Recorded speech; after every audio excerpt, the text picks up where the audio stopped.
Ricochet will go down as one of the most underutilized stars in WWE history. The man was just too good to remain on the mid-card scene, and it's a shame that Vince never saw him as a guy who could have been a true main eventer.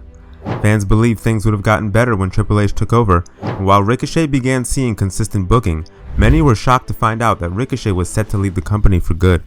AEW seemed like the perfect destination for the one and only, and that's where he debuted when he showed up during the Casino Gauntlet match at All In this August. You could say that Ricochet's AEW run is off to a great start, but if history has shown us anything, it's that most stars always go back to WWE. In this case, I firmly believe that Ricochet will be back in WWE sooner than you think.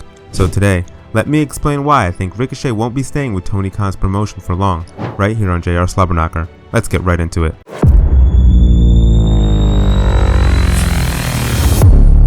Before arriving in NXT, Ricochet had made a name for himself in the independent circuit. With the style he wrestled in promotions like Pro Wrestling Guerrilla and Dragon Gate, Ricochet easily grabbed the audience's attention. He saw moderate success in New Japan Pro Wrestling and had great matches against several stars. However, it was his matches against Will Ospreay that got people talking. Some loved it for the spectacle both men put on every time they were in the ring together, while others hated it simply because of it being nothing more than a spot fest full of flips. Nevertheless, Ricochet was seen as a major performer in the world of pro wrestling, which is why Triple H brought him over to NXT in 2018. Ricochet was untouchable in NXT. He made his in-ring debut at NXT TakeOver New Orleans, where he competed in a ladder match to crown the first ever NXT North American champion. While he didn't win the match, Ricochet gave us a little glimpse of what he can do inside the ring. The dude is a magician inside the squared circle. He went on to win the North American title and had banger matches against stars like Adam Cole and Johnny Gargano. Ricochet was brought up to the main roster in 2019, and if his NXT run suggested anything, it was that he deserved a solid push on the main roster. Little did the poor guy know that there was a devil waiting for him in the form of Vince McMahon to mess everything up. I still don't get why Vince was so hesitant to push younger guys. Even during his final years, Vince relied on part-timers to increase the ratings and attendance numbers. Many stars that Hunter created in NXT were either released or suffered poor booking at the hands of Vince. The creative decisions made for Ricochet were so terrible that he felt like just another guy on a bloated roster. His run started strong when he won the United States Championship, but he held the title for only 21 days.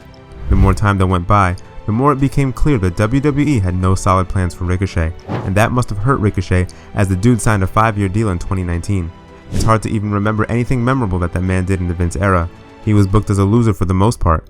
From Drew telling him to shut up on Monday Night Raw, to Brock Lesnar squashing him at 2020's Super Showdown, Ricochet was miserable under Vince like many other talents. Still, I do want to highlight that Ricochet gave his all whenever he got the opportunity.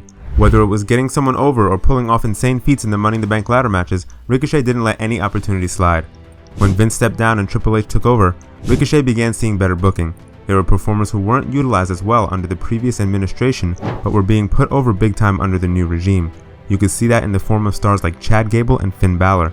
Ricochet also belongs in that conversation. Hunter gave Ricochet time to shine in the ring, and Ricochet began putting on bangers on both Raw and SmackDown. He even had an underrated feud against Logan Paul last year. He had 2 excellent TV matches this year alone on Raw against JD McDonough and Ilya Dragunov. Just when you thought things were looking bright for Ricochet, the man made it clear a few months ago that he would be leaving the promotion for good.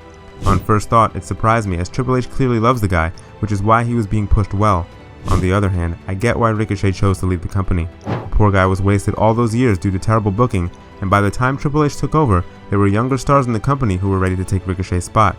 I don't blame Ricochet at all here. Sure, he wasn't the best talker, but he could have realistically been paired up with a manager. In a perfect world, Ricochet should have been the next AJ Styles for the company. Mainly because he had the ability to not only make himself look better, but also make his opponent feel like $1,000,000.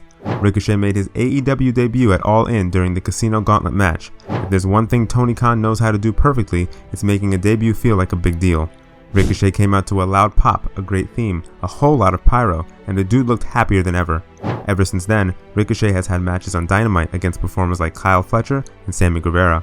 And during all that, AEW began teasing the inevitable feud between him and Will Ospreay, which is what everyone wanted when Ricochet first stepped foot in the company.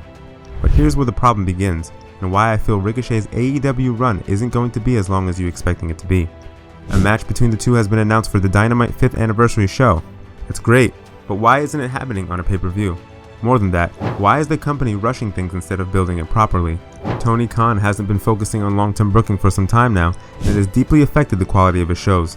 Don't get me wrong, I want to see Ospreay go up against Ricochet, but why can't we get a compelling storyline first and build Ricochet up as a strong contender against the guy who is likely going to win the match? That would make things a whole lot better and interesting. My concern extends far beyond this feud, as I don't see Tony Khan having a long-term plan for Ricochet. How many ex-WWE stars has he brought in and used all of them perfectly? Keith Lee, Miro, and Andrade before he left were all poorly booked, and I don't expect Ricochet to be in the main event scene anytime soon. Why would Tony Khan book Ricochet as one of the top performers when he literally has Ospreay who can do everything Ricochet can do, but a bit better? Plus, Ospreay can cut a solid promo, unlike Ricochet. This is one of the reasons why I feel like Ricochet could be returning to WWE a lot sooner, despite having signed a multi-year deal with AEW. Apart from that, Ricochet is engaged to WWE ring announcer Samantha Irvin, and I don't see Samantha leaving WWE, as she is doing a tremendous job and she's well liked in the company. Ricochet would definitely want to join his fiancée again down the line. One of the reasons why Ricochet left WWE is because he wanted to feel special.